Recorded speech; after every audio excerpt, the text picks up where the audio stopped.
Hey everybody, Dr. Trevor Wilkins, the Angry Viking Therapist here, and I've spent a lot of time lately trying to figure out how to make you some, professional grade or at least professional looking videos with a great background and the good lighting, and starting to realize that I spend a lot of time in my vehicle, either traveling to speak in different places or like today going to work a little later in the day, and maybe I should use this time to make some short videos about what's on my mind and not try to put so much into the the lighting in the background, although I still like doing those. So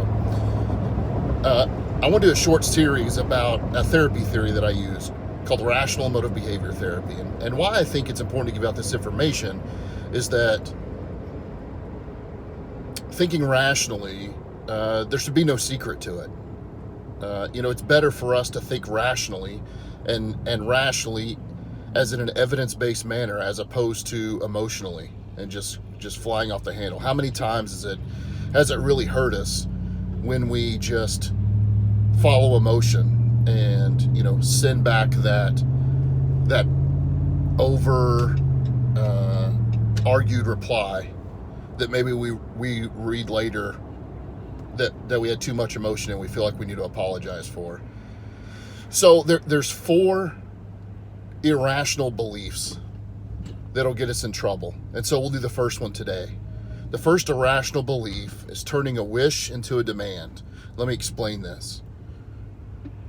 Of course, there's things that we wish would happen. I wish people wouldn't bully others.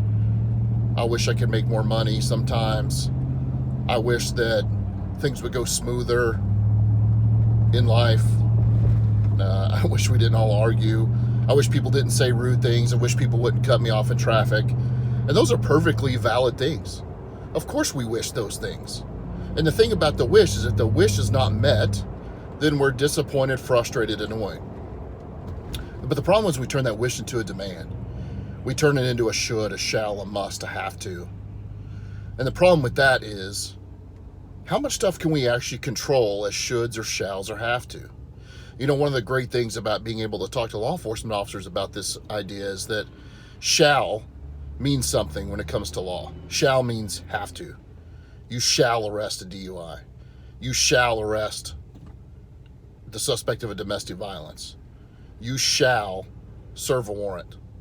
It doesn't say arrest him as long as he's not eating dinner with his family. It's a shall. To any peace officer in the state, you shall. You are commanded. But how many things in our life can we actually demand to be shalls or commands or shoulds or have tos?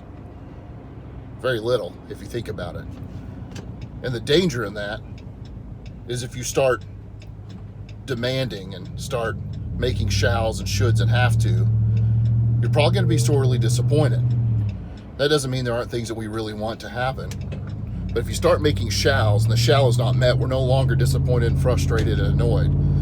We're anxious and depressed and angry and guilty.